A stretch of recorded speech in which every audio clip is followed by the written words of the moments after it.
자, 오늘 등록 나갈 차례죠? 20페이지. 서브노트 20페이지입니다. 자, 서브노트 20페이지 3장 중개사무소 개설 등록입니다. 여기는 출제 비중이 2문제 정도 돼요. 1번에 중개업을 영위하려는 자는 중개사무소에 개설 등록을 해야 한다고 했어요. 중개업을 부수적으로 하거나 인터넷을 통하여 하는 경우도 개설 등록을 해야 한다. 그래서 자격을 취득했을지라도 중개업을 영위코자 할 때는 이때는 등록을 요구합니다. 그래서 이 등록은 일단 2문제 정도 비중을 갖고 있는데 등록 기준을 정확하게 이해하고 계셔야 됩니다. 그 다음에 또 등록의 절차, 그리고 등록 위반에 대한 사항이 있어요. 무등록 중개업, 이중등록, 이중속 이런 게 있고요. 그 다음 마지막으로 결격서울 이게 있죠.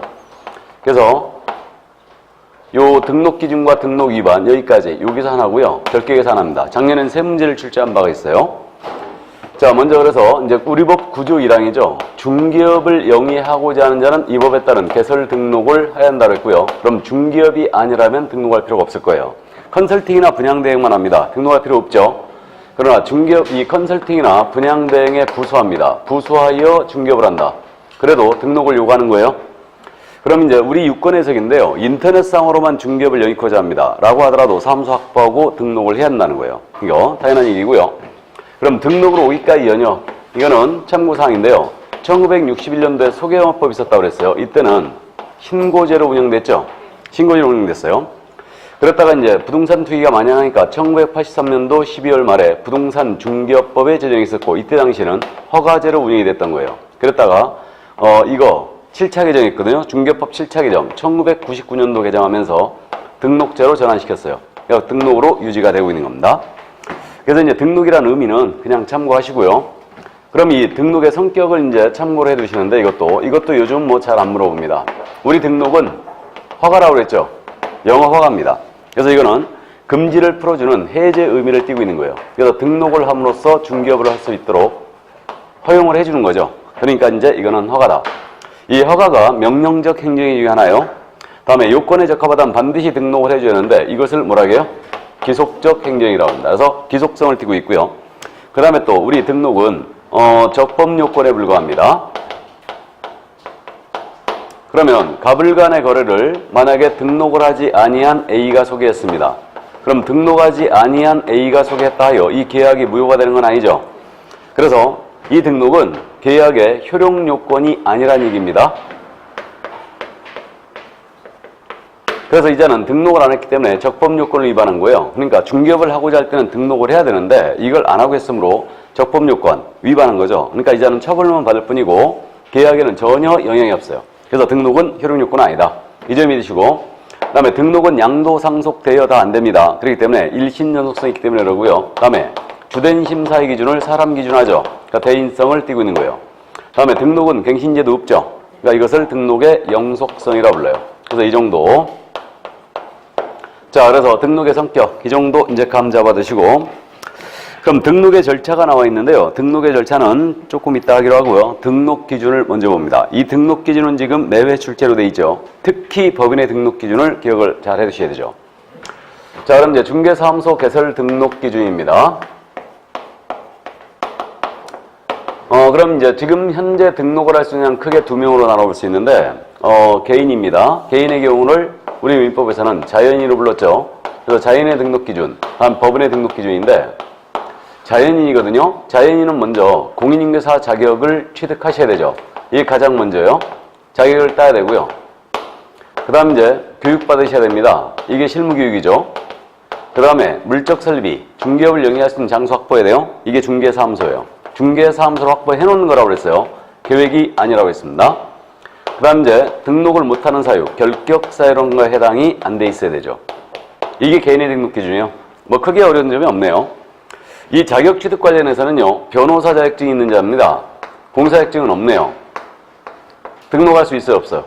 없죠. 그러니까 변호사일지라도 자격증이 없으면 등록 안 받아줍니다. 그것만 유의하면 되고요. 다음 이제 실무교육에 대한 내용도 우리가 잘 알아요. 실무교육은 시도의사가 실시하는 거죠. 그래서 시도의사가 실시하는 실무교육을 등록 신청 전 1년 내에 있어야 됩니다. 다음에 교육시간은 지금 현재 그저 283이라고 하고 있죠. 28시간 이상 32시간 이하로 돼 있고, 그 다음에 이제 폐업 신고 1년 내 재등록 들어갈 때는 실무교육을 면제하는 거, 이 정도는 잘 알고 있어요. 그래서 나중에 다시 공부하고요. 중개사무소에 대한 내용도 우리가 다시 공부하는데 중개사무소를 미리 확보해 놓는 거예요. 그럼 사무 설치 기준 요거 가볍게 짚고만 갑니다. 그럼 중개사무 설치 기준은 어떻게 되냐면, 먼저 건축물 대장에 기재된 건물을 확보하셔야 돼요. 건축물 대장에 기재된 건물이어야 된다. 그 다음에 소유전세, 임대차, 사용대차의 방법으로요, 사용권이 있는 건물이어야 됩니다. 그리고 건축물 대장 기재가 안 돼 있을지라도 만약에 준공이나 사용검사 등이 돼 있잖아요. 그럼 여기는 예외지로 설치할 수 있죠. 그래서 이게 바로 설치 기준이에요. 그러니까 이것을 우리는 이제 해석의 유전에 따져봤는데, 건축물 대장 기재된 건물이니까 그러니까 무허 건축물 안 됩니다. 불법 건축물 안 되죠. 다음에 가설 건축물 되나요, 안 되나요? 안 되죠. 컨테이너 사무실 같은 데 설치 안 됩니다. 가설 건축물 안 된다는 점. 다음에 이제 작년에 이것도 물어봤는데, 면적을 제한하는 규정은 존재하지 않죠. 그러니까 적정 면적이면 됩니다. 그 다음에 이제 다른 사람 명의로 임대차기에 체결된 건물에도 설치할 수 있다고 그랬고요. 그 다음에 이거 이미 개설 등록을 하여 사용 중인 건물이에요. 여기다 대고 등록 들어갈 수 있죠. 그래서 개업공사는 업무의 효율적 수행을 사무소 공동 사용이 됩니다. 다만 업무정지 기간 중인 사무소에는 등록할 수 없죠. 그래서 여기에는 안 되는 겁니다. 근데 휴업기간 중인 사무소에도 등록 들어갈 수 있습니다. 자, 그럼 이 정도 이해하시고, 다음에 건축법상 우리 중개사무소는 제1종 근생, 제2종 근생, 여기 근린생활시설에 설치할 수 있다고 했죠. 그 다음에 용도 기준으로 당연히 사무소로 쓰기에 적합해야 된다. 그래서 용도가 주택으로 돼 있다. 그러면 등록 수리하지 않죠. 이 정도. 자, 그래서 사무소에 대한 기준은 이 정도만 이제 기억을 하고 갑니다. 일단.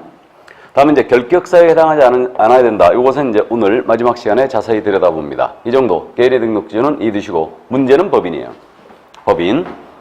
그럼 이제 요 법인도 지금 현재 요 개인과 큰 틀에서는 같다고 그랬죠. 같은데, 법인이기 때문에 기본적으로 갖춰야 될 요건이 있어요. 그래서 이 법인이 갖춰야 될 기본 요건, 이걸 정확하게 이해하고 계셔야 되죠. 여기서 말하는 법인은요, 특수법인은 들어가요, 안 들어가요? 안 들어가죠. 그래서 특수법인의 등록 기준이 아니고 이건 중개법인의 등록 기준입니다. 그럼 중개법인의 등록을 하기 위해서는 먼저 우리 법 제14조에서 정해놓은 업무가 있죠. 이걸 법정 업무라고 그래요. 그래서 법인은 법정 업무만 영위할 목적으로 일단 설립이 돼야 됩니다. 그 다음 법인 자본금이 있죠. 이 자본금은 얼마 이상이 된다? 5천만 원 이상이 됩니다. 그래서 자본금은 5천만 원 이상이 되죠. 5천만 원 이상이 되고, 그 다음 이제 그 회사 형태는 일단 상법상 회사로 갑니다. 근데 반드시 상법상 회사일 필요는 없죠. 또는 협동조합 기본법에 따른 협동조합이어도 됩니다. 단 협동조합 중에 사회적 협동조합은 제외죠. 사회적 협동조합은 제외다. 이게 되고 있고요. 그래서 상법상 회사이거나 협동조합이면 가능하죠. 그 다음에 이제 이 법인의 대표자입니다. 이 법인의 대표자는 공인인계사에 되죠. 공인사에 되고, 대표자를 포함한다, 제외한다? 제외죠. 대표자를 제외를 하는 겁니다. 제외를 하고 그 법인의 임원 또는 사원이에요. 이들의 3분의 1이죠. 3분의 1 이상은 공인인계사일 것. 이렇게 되죠. 그래서 여기까지, 요게 바로 이제 법인이기 때문에 갖춰야 될 기본 요건이 바로 이거였어요. 그래서 이 뒤에 숨어 있는 내용들을 우리는 이해를 해주시라고 그랬어요. 그럼 이제 법인은 법정 업무만을 영위할 목적으로 설립이 된답니다. 그럼 이 법정 업무라는 게 법인의 업무 아니에요? 그럼 법인은 토탈 몇 가지 업무 할 수 있다고요? 7가지. 그래서 법인은 중개업 외에 6가지 업무 더 할 수 있죠. 이걸 법인의 겸업이라고 부르고 있고요. 이 6가지 업무를 법인은 꼭 해도 되고 안 해도 됩니다. 임의사업이라는 얘기죠. 그래서 임의사업이라는 거. 그래서 이제 이 법인의 경업에 대한 부분은 출제가 지금 현재 올해 확실시되고 있는 부분인데 다음 주에 이제 하겠죠. 그래서 이제 6가지 우리가 어떻게 암기했냐면 관, 상, 차, 분, 경, 이로 암기했어요. 관, 상, 차, 분, 경이다. 이렇게 지금 암기했습니다. 그럼 이게 관이 뭐예요? 관리대행. 다음에 상은 상담. 그죠? 부동산 이용, 개발에 관한 상담이에요. 다음에 차는 프랜차이즈. 프랜차이즈는 주의할 점이 개업 공인인계사 대상이 됩니다. 공인인계사 대상으로도 안 돼요. 그래서 개업공사 대상으로 한 중기업의 경영기법 및 경무제공업이고, 분양대행이죠. 그럼 관리대행하고 분양대행 있지 않습니까? 이것은 주택과 상가에 대해서만 되는 거예요. 주상만 된다. 다음에 경공내 알선 대리할 수 있고요. 주거 이전에 부수되는 용역에 알선업을 수행할 수 있죠. 그래서 이게 바로 법인의 업무예요. 그럼 등록 신청 들어온 법인이 만약에 목적 사업에 건축업 같은 게 들어가 있었어요. 부동산 개발업 같은 게 들어가 있었습니다. 등록 수리해야 하네요. 안 하는 겁니다. 그래서 중개업만 덜렁 들어가 있어도 등록할 수는 있죠. 6가지 업무 꼭 들어가 있는 거 아니에요. 그래서 중개업은 필수 목적사로 들어가 있어야 되고, 그 다음에 이 중개업 외에 이 6가지 외의 것이 들어가 있으면 안 받아준다. 그래서 건축업 같은 거 들어가 있으면 등록 수리 않습니다. 이게 법정 업무예요. 다음에 이제 자본금은 무조건 5천만 원 이상 해야 돼요. 그래서 이건 법인 설립할 때 초기 투하 자본이다. 이 정도 이해하면 된다고 그랬으니까 무조건 5천만 원 이상이 되고, 이거를 법인의 보증 설정 금액과 헷갈리면 안 됩니다. 자본금은 2억 원 이상이 다 틀렸죠. 그래서 보증 설정 금액이 2억 이상이고 자본금은 5천만 원 이상이 된다. 그럼 이 협동조합 조합도 만약에 자본금은 이 중개법인으로 간다면은 자본금 5천만 원 이상이 되죠. 그러니까 법인은 무조건 5천만 원 이상이 돼, 자본금이. 그 다음 이제 상법상 회사이거나 협동조합의 형태를 갖춰주면 됩니다. 그럼 이제 상법상 회사. 우리 상법을 봤더니 이 상법상 회사의 경우는 일단 5가지 종류가 있더라 이거요. 그래서 잘 알고 계시는데 주식회사가 있고 유한회사가 있다고 그랬죠. 그 다음에 유한책임회사가 있다고 그랬어요.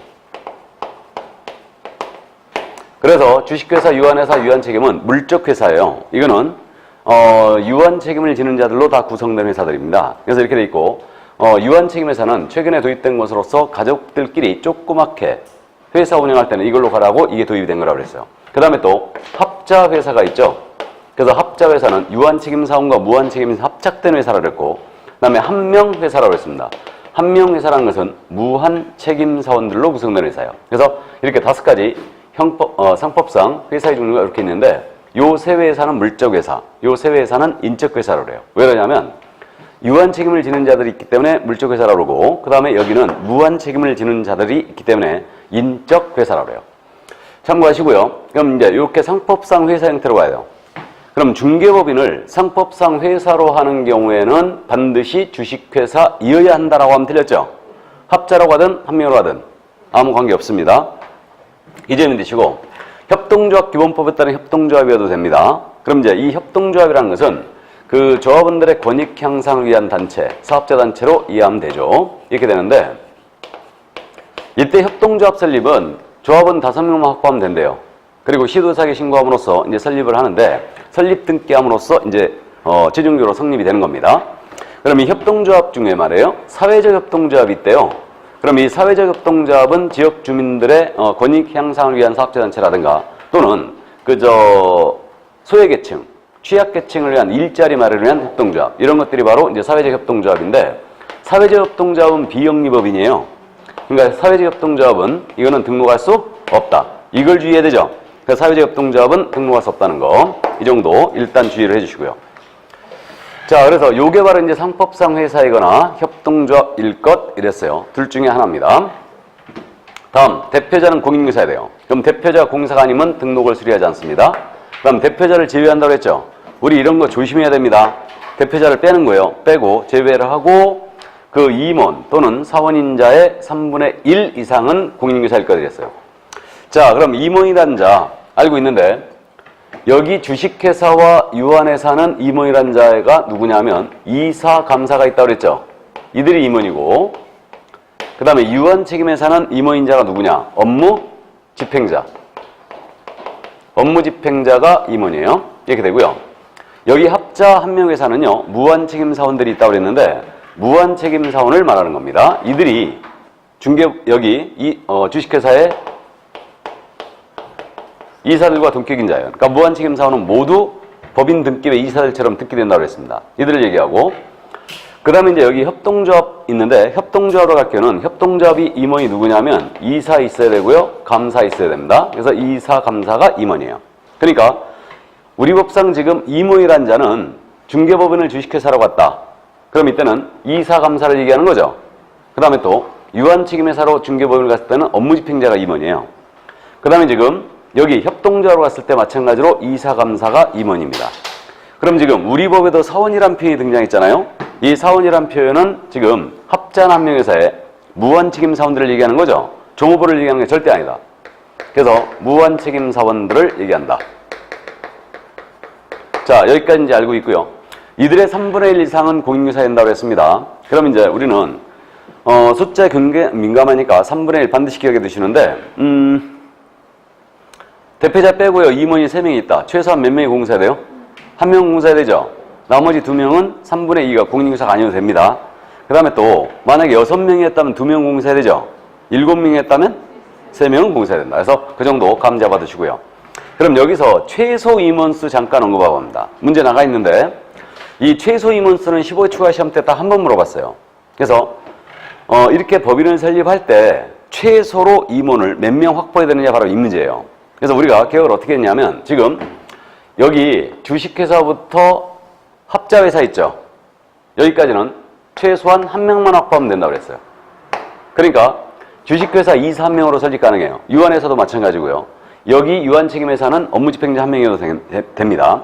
그 다음에 합자회사는 합작이 된 회사라고 했어요. 유한책임사원과 무한책임사원이 합작된 회사라고 했는데 무한사원이 바로 회사 업무집행 권한임자니까 그래서 이 무한책임사원은 1명은 반드시 있어야 됩니다. 근데 여기 1명 회사 있죠. 1명 회사는 무한책임사원들로 구성된 회사예요. 그러니까 무한책임사원이 최소한 몇 명이 있어야 됩니까? 2명은 있어야 돼요. 이렇게 되고요. 그 다음 이제 협동조합으로 가잖아요. 협동조합으로 갔을 때 이사는 최소한 3명이 있어야 돼요. 3명이 있어야 되고 감사는 1명이 있어야 돼요. 이렇게 됩니다. 그래서 이렇게 지금 최소 임원수 우리가 봤는데 주식회사가 실무적으로 가장 많지 않습니까? 그러니까 이 주식회사는 만약에 자본금이 10억 원 이상이었잖아요. 규모가 커졌죠. 자본금이 10억 원 이상인 주식회사의 경우는 최소한 이사 3명에 감사 1명이 있어야 돼요. 이거. 그래서 자본금이 10억 이상이 됐다면 이사 3인에 감사 1인은 있어야 된다. 그럼 여기는 최소 임원수가 몇 명 되는 거예요? 4명이 되는 거죠? 그럼 만약에 주식회사로 중개법인 설립하는데 최소 임원수로 확보했다. 이사 3인에 감사 1명으로 확보했으면 이사들 중에 1명이 대표이사 나오는 거예요. 그럼 그 자는 공인중개사 되고 그 다음에 나머지 이사 2명과 감사 1명 있죠? 이들 중에 1명은 공인중개사야 돼요. 맞죠? 이렇게 됩니다. 그래서 일단 우린 기억이 1명으로 일단 기억을 하고 다만 주식회사인데 이 회사가 자본금이 10억 이상이 되면 규모가 커졌으니까 이사 3인에 감사 1명은 확보해야 된다. 이렇게 이제 이해합니다. 자, 그러면 이제 여기 법인의 바로 이제 기본 요건까지 이제 다 봤어요. 나머지 요건은 자연인과 똑같다고 보시면 돼요. 그래서 지금 실무교육 받으라고 했죠. 그러면 실무교육을 받는데 이 실무교육은 법인의 경우 누가 받아야 돼요? 임원사원 전체. 자격증이 이때 놓든 관계없습니다. 실무교육 임원사원 전체가 다 이수해야 되고요. 그 다음에 중개사무소를 건축물 대장에 기재되는 건물을 확보해놔야 되죠. 다만 대장 기재가 안 됐을지라도 그 사무소로 쓰기에 적합하다면 상관이 없습니다. 다음에 결격사유에 해당이 안 돼 있어야 됩니다. 그럼 결격에 해당이 안 돼 있어야 되는 자가 법인 자체도 결격사유에 해당돼 있으면 안 돼요. 다음에 임원사원 중에 단 1인이라도 결격자가 있으면 등록을 수리한다 안 한다? 안 한다. 전체가 결격에 해당이 안 돼 있어야 됩니다. 여기까지. 이게 바로 이제 법인의 등록 기준이었어요. 자, 그러면 21쪽에 있는 내용까지 다 설명했죠? 네, 다 설명했습니다. 그러면 문제집으로 돌아갈까요?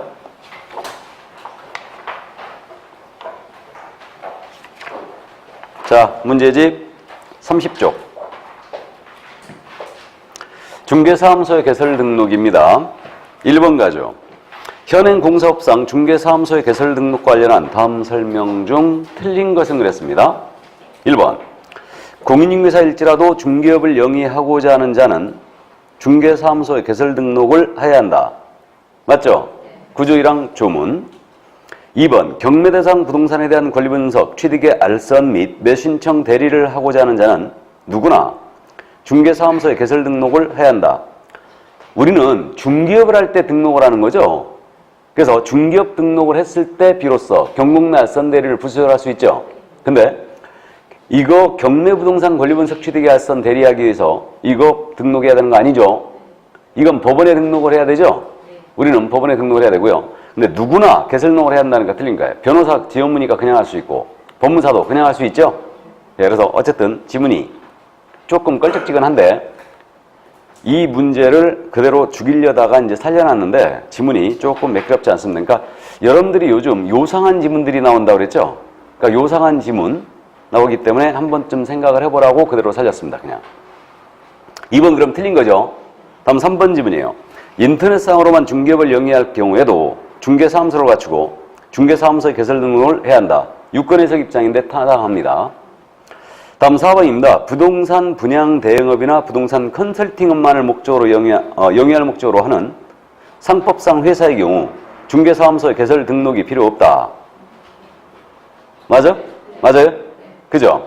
분양 대행이나 컨설팅은 아니할 말로 기나 소나 다 할 수 있죠? 다 할 수 있습니다. 그래서 이거는 등록 필요 없습니다. 중개업이 아니니까 등록할 필요가 없는 거예요. 다음에 5번입니다. 지역협동조합은 중개사무소에 개설 등록을 하지 않고도 중개업을 영위할 수 있다. 맞아요? 우리 특수법인 중에 등록을 요구하는 특수법인이 뭐예요? 유일하게. 한국자산관리공사. 맞죠? 자산관리공사만 등록을 요구하고 지역협동조합은 등록 않고도 그냥 할 수 있습니다. 농지매매기관 임대차 중개할 수 있죠. 자, 그래서 정답은 2번이었습니다. 가볍게 읽으시고 2번 중개사무소의 개설 등록의 법적 성질로서 가장 거리가 먼 것은 그랬는데 학문상 허가라고 그랬죠. 이거 행정법에서 말하는 허가, 금지를 풀어주는 등록이라 했지만 허가다. 다음에 기속적 행정이라고 분류된다고 그래서 이거 등록 요건에 적합하다면 반드시 등록을 해줘야 되고요. 효력 요건입니까? 적법 요건입니까? 적법 요건이다. 효력 요건이 아니죠. 그래서 3번 정답. 일신전속성을 띠고 있어요. 그러니까 양도, 상속, 대여, 이중록 다 안 됩니다. 그 다음에 영속성을 갖고 있어요. 갱신제도가 없다. 그래서 영속성이 있습니다. 그래서 정답은 3번이었고. 자, 이 3번 문제. 현행 공사법령상으로 중개업을 영위하고자 할 때 다음 절차 중 가장 바르게 나열한 것은 그랬거든요. 지금 절차가 나왔는데 제가 절차를 언급 안 했거든요. 근데 절차 푸는 요령을 말씀드리기 위해서 이 문제를 풀어보겠습니다. 지금 우리 과목에서 절차를 물어본 거는 마지막 출제가 17회 시험이었어요. 그러니까 이제 그 15회 때는 부동산 거래 정보망 이용 절차 있죠? 정보망 이용 절차에 대한 부분. 15회 때 그거 물어봤나? 그거 물어봤죠? 그거 물어봤고, 정보망 이용 절차, 그걸 물어봤고, 그 다음에 17회 때 배당의 순위 있죠? 배당의 순위를 물어봤죠. 그건 절차 문제입니다. 그러니까 이제 배당의 순위에 대해서 물어본 적이 있어요. 그러니까 그게 마지막 절차예요. 그러니까 마지막 출제였습니다. 그러니까 절차 문제는 잘 안 된다는 얘기죠, 이거. 근데 이제 푸는 요령은 딴 과목도 다 공통이에요. 그러니까 절차는 어떻게 풀어야 되느냐? 일단 제시된 보기가 있잖아요. 제시된 보기를 슬쩍 보고 6개가 되죠, 지금. 6개인데 지문을 보고 푸는 거예요. 지문을 보고 지워나가면 된다. 그렇게 푸셔야 돼요, 반드시. 이거는. 그래서 이제 지문을 보고 지워나가는데 지문을 볼 때 5개 지문을 비교하는 겁니다. 비교해갖고 첫 번째 출발점 비교해야 되겠죠? 그리고 출발점 비교해갖고 모두 털어내는 거예요. 그럼 남는 게 있을 거 아닙니까? 그러면 이제 출발 비교해갖고 누가 먼저냐를 따지는 거예요. 그래가지고 출발을 비교하고 그 다음 이제 남는 거에서 꼴찌를 비교해요. 이게 포인트예요. 두 번째가 꼴찌를 비교하는 거죠. 꼴찌를. 그래서 이 두 번째 꼴찌를 이제 비교해 주고요. 그럼에도 이제 불구하고 남았다. 남은 게 있으면 이제 남는 거에서 두 번째, 세 번째 순서대로 풀어나가면 돼요. 그럼 지금 이 문제를 풀어보면요. 그 지문을 봤더니 지문이 1, 2, 3, 4, 5번이지 않습니까? 출발점. 니은으로 다 똑같죠? 그럼 지워지는 거 하나도 없고 두 번째는 꼴찌 봐야 된다고 그랬죠? 꼴찌도 근데 다 똑같죠? 미음으로. 이런 문제를 뒤로운 문제라고 그래요. 이런 문제를. 그럼 이제 하나도 안 지워졌고요. 그 다음 이제 두 번째를 봤더니 두 번째에서는 기역과 디귿으로 차이가 있죠? 1, 2, 3번은 기역이고 4, 5번은 디귿입니다. 그럼 기역과 디귿만 갖고 딱 비교를 하는 거예요. 누가 먼저냐 따져야 되죠? 누가 먼저냐? 그럼 지금 디귿은 사업설치비 실무교수료고 기역은 등록 신청이죠. 당연히 사무설치가 먼저죠. 그럼 1, 2, 3번 다 탈락했어요. 탈락했고 그럼 이제 사업은 중에 하나인데 사업은 세 번째를 비교해야 되죠. 세 번째 비교했더니 같더라 이거 기역으로. 네 번째 비교했더니 비음, 리을로 차이가 있죠. 그럼 요것만 가지고 누가 먼저냐를 또 따지는 거예요.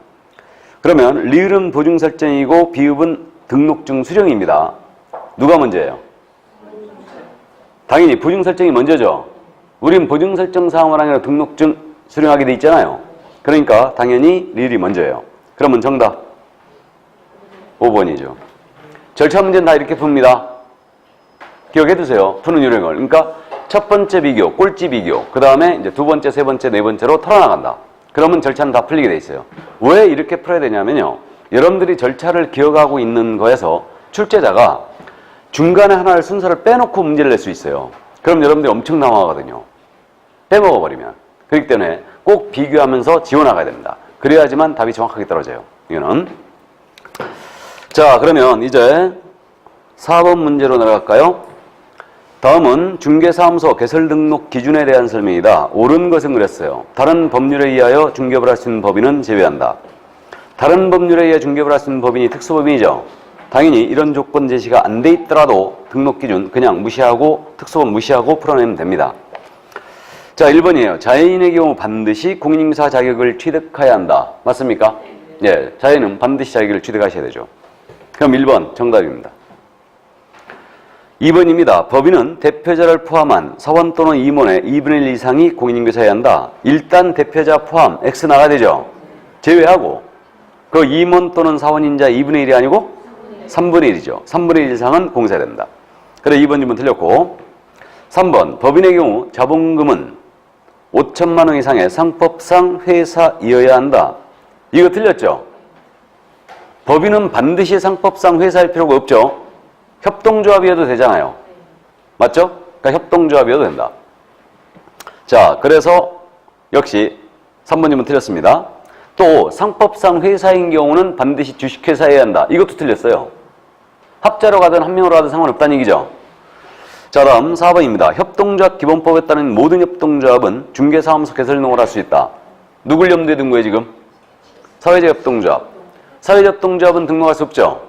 그래서 사회적 협동조합은 등록할 수가 없습니다. 자, 그래서 사회적 협동조합은 안 된다. 협동조합 기본법에 따른 협동조합 그랬으니까 이거는 사회적 협동조합을 얘기합니다. 지금 우리가 말하는 협동조합은 지역협동조합 같은 거 안 들어갑니다. 이건 특수법인이에요. 별도 노협동조합법이 있죠. 협동조합 기본법에 따른 협동조합이 아니에요. 지역협동조합은. 수산협동조합도 마찬가지고 축산협동조합도 마찬가지다.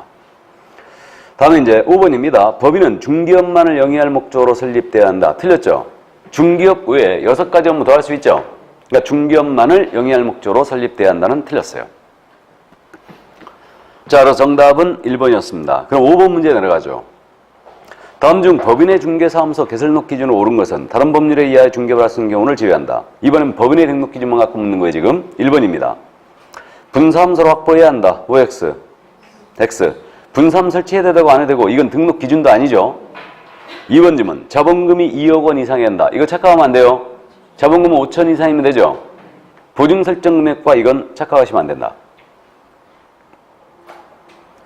3번입니다. 대표자, 임원 또는 사원 전원이 등록의 결격사에 해당하지 않아야 한다. 맞았네요? 대표자가 결격에 해당하면 안 되고 임원, 사원, 전원이 결격에 해당하면 안 되죠. 3번 맞고요. 4번입니다.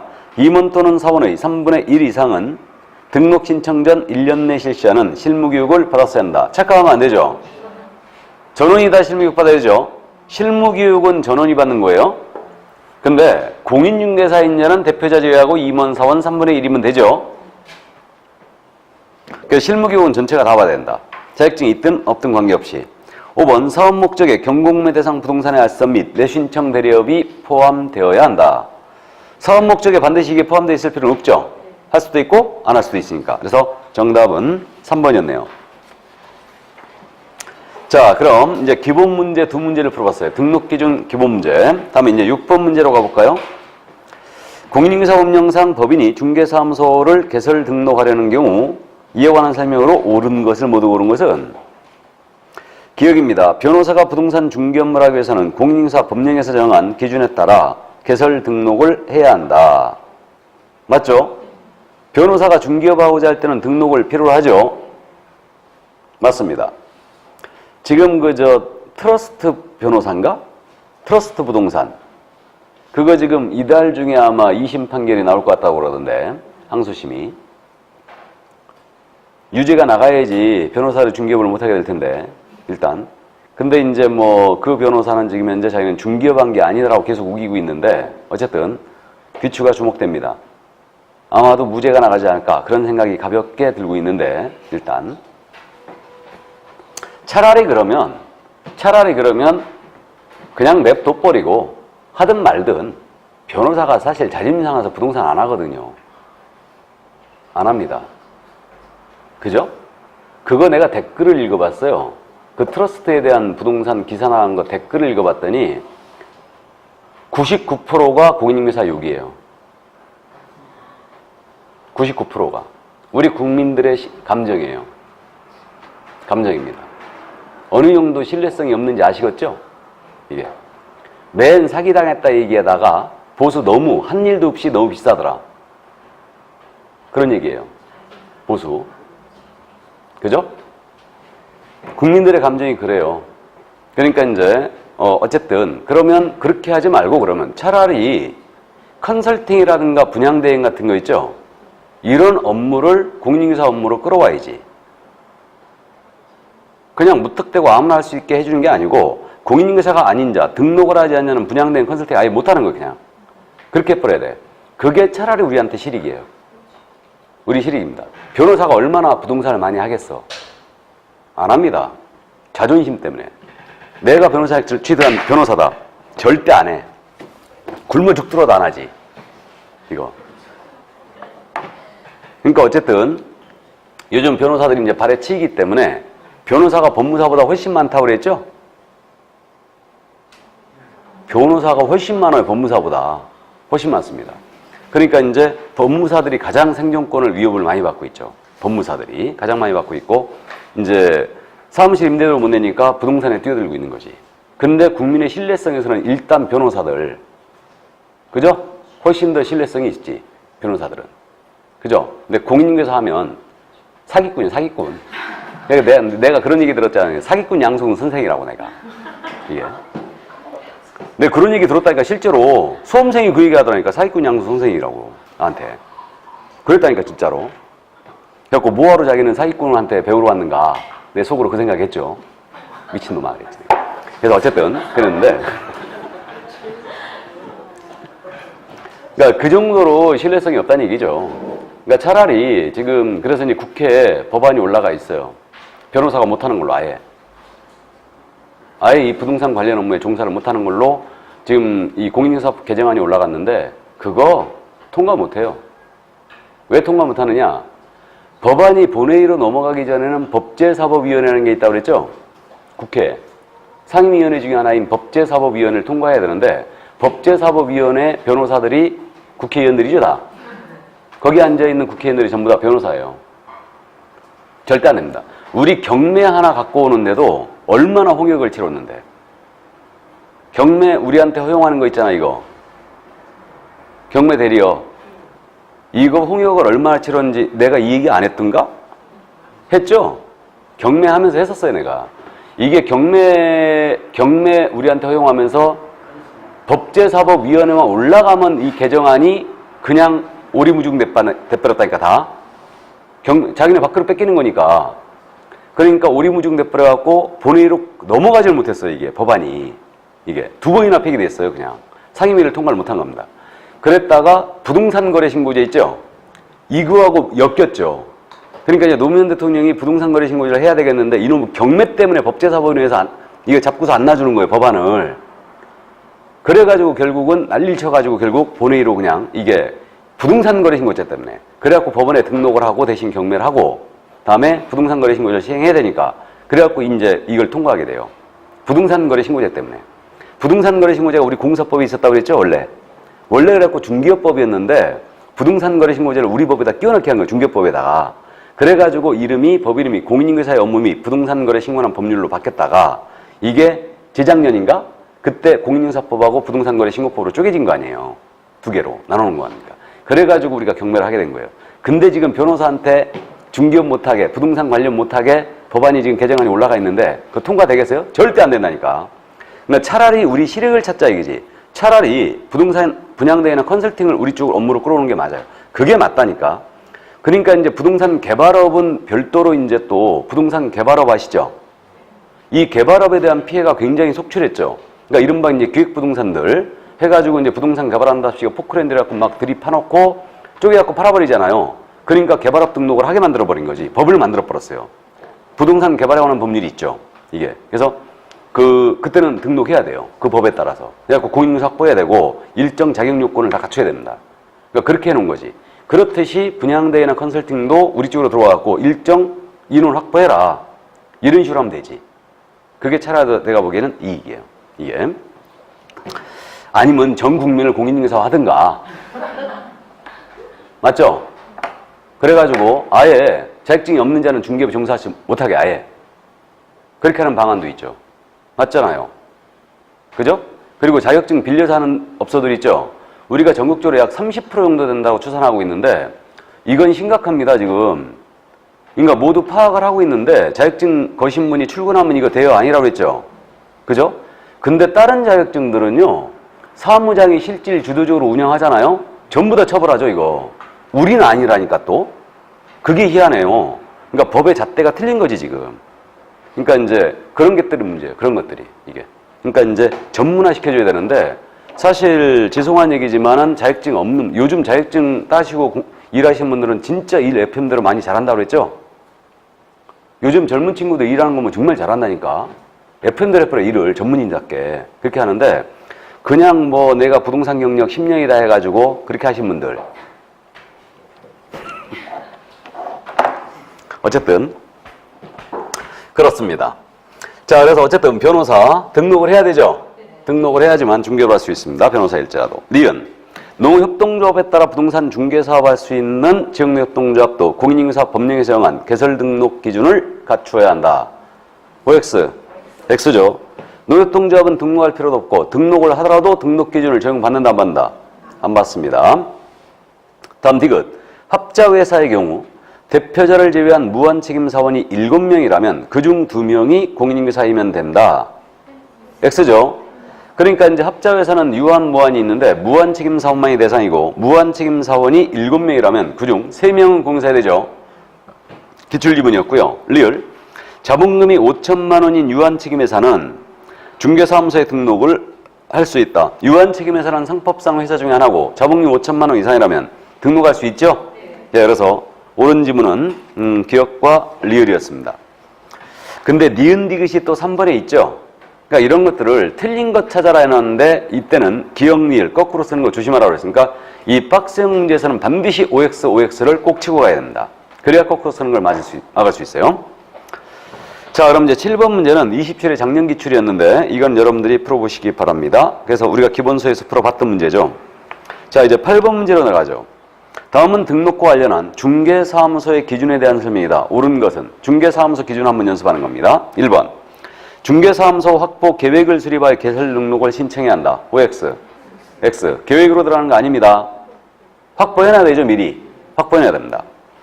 2번. 중개사무소는 반드시 소유권 보존 등기가 되고 건축물 대장에 기재된 건물이어야 한다. 틀렸죠? 반드시 소유권 보존 등기가 되어 있을 필요는 없죠. 그러니까 건축물 대장에 기재된 건물이면 가능하다는 얘기죠. 이게. 자, 그래서 2번 질문 틀렸고요. 3번입니다. 가설 건축물인 사무소에도 개설 등록을 할 수 있다. 가설 건축물은 할 수 없죠. 예, 생각보다 잘 물어보는 질문이고요. 4번입니다. 사용대차한 사무소로는 개설 등록을 할 수 없다. 이거 사용대차 가능하죠? 그럼 사용대차와 임대차 차이가 뭐예요? 유상이냐 무상이냐? 맞죠? 사용대차는 무상, 임대차는 유상. 그러니까 사용대차인 건물에도 등록할 수 있죠. 5번입니다. 건축물 대장 기재하지 아니한 건물의 사무소로 확보한 경우는 그 건물은 준공등이 되고 사무소로 사용하기에 적합한 건물이어야 한다. 맞죠? 그래서 건축물 대장 기재 건물을 확보함을 원칙으로 하는데 다만 대장 기재가 안 돼 있을지라도 준공이 된 건물로서 사무소로 쓰기에 적합하다면 가능합니다. 5번 정답이었어요. 자, 그러면 이제 9번 문제는요. 이거는 참고 문제로 풀어드립니다. 내용이 어렵기 때문에 잠깐 풀어드리는데 중개법인의 등록 기준 중 임원 또는 사원에 대한 다음 설명 중 틀린 것은 그랬어요. 1번입니다. 자본금이 5억 원인 주식회사가 중개사무소에 개설 등록을 신청하는 경우 최소한 이사 3인의 감사 1인이 확보되어 있어야 한다. OX. X죠, 이거. 지금 자본금이 5억이라고 그랬죠. 그럼 이제 10억 미만이죠. 이사 1인만으로 가능하죠. 예, 그렇기 때문에 틀렸습니다. 10억 이상인 경우는 이사 3인과 감사 1인이 있어야 되죠. 10억 이상인 경우. 그래서 이제 15회 추가 때 주식회사의 경우 자본금이 1억 원 미만인 경우에는 이사 1인만 확보해도 된다. 이런 식으로 낸 적이 있어요. 딱 한 번 물어본 적이 있습니다. 그래서 어쨌든 1번 지문 정답이었어요. 자, 그래서 10억 이상 돼야지 이사 3인의 감사 1인을 확보해야 됩니다. 다음에 2번입니다. 사원은 합자나 한명회사의 무한책임 사원을 말하는 것으로서. 맞죠? 사원 중에 등록에 결격사유에 해당하는 자가 단 1인이라도 있어서는 아니 되죠? 그러니까 무한책임 사원은 결격사유가 아니어야 되고요. 나아가 모두 실무교육 받으셔야 됩니다. 다음 3번입니다. 사원 또는 임원은 공사력이 없는 자라도 실무교육을 이수해야 한다. 그럼 맞죠? 다음에 4번입니다. 중개협동조합도 대표자는 공인인증서야 되고, 그죠? 대표자 공인인증서야 되고, 대표자를 제외한 임원의 3분의 1 이상은 공인인증서 이해야 한다. 맞습니까?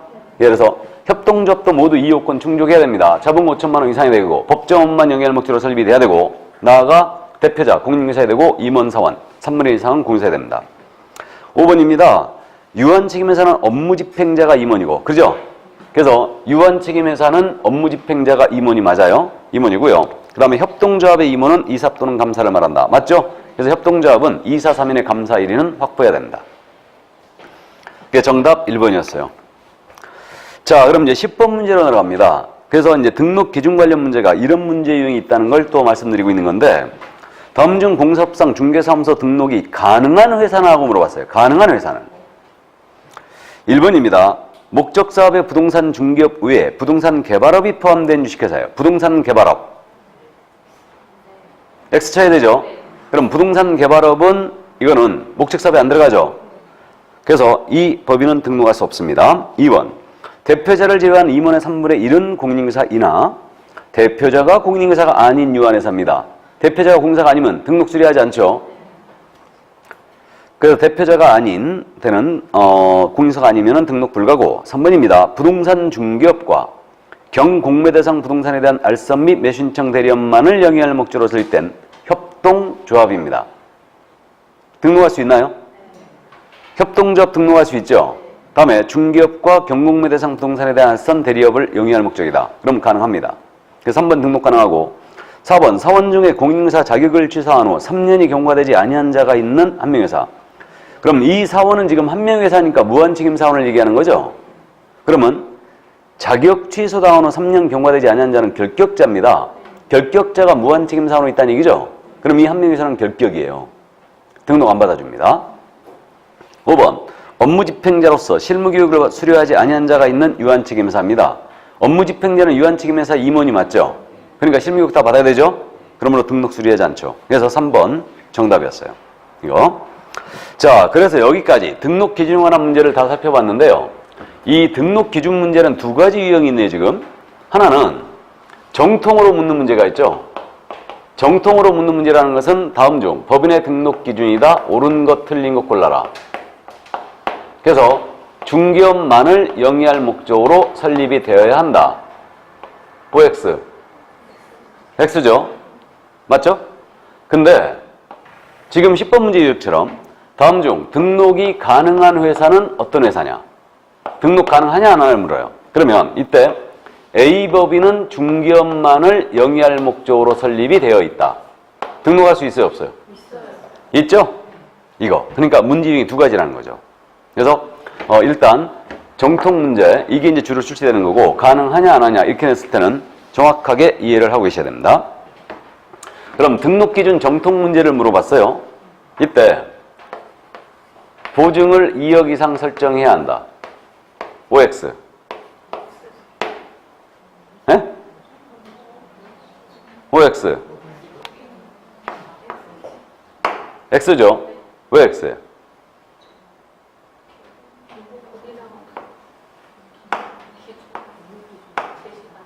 보증은 등록 기준이 아니에요. 등록 기준이 아니죠. 뭔 말인지 아시지요? 보증 설정은 등록 기준이 아니에요. 제가 원래 이제 제 특강 자료에 있는 문제인데, 이거. 그래서 그 보증 설정은 등록 기준이 아닙니다. 이거. 다음 중 법인의 등록 기준이다. 틀린 것 골라라. 딱 해놓고 1번 법정업무만 영위하는 목적으로 설립된다. 2번 자본금 5천 이상이 된다. 3번 상법상 회사이거나 사회적 협동조합 제외하고 협동조합 기본법에 따른 협동조합이어야 한다. 그 다음에 4번 대표자는 공인인증서야 된다. 5번 보증을 2억 이상 설정해야 한다. 그럼 정답 몇 번이에요? 5번이지 뭐. 그죠? 문제 푸는 스킬. 지문이 다 맞았거나 다 틀렸다. 그럼 뭘 본다? 설문을 다시 한번 본다. 그럼 답이 떨어지는 경우가 있어요.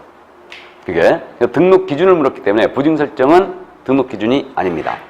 제가 아주 즐겨 쓰는 질문인데 시험에 출제 가능성은 제로. 왜? 이렇게 물어보면 다 탈락이에요. 다 탈락입니다. 연습이 안 돼 있으면 아무리 봐도 답이 없죠.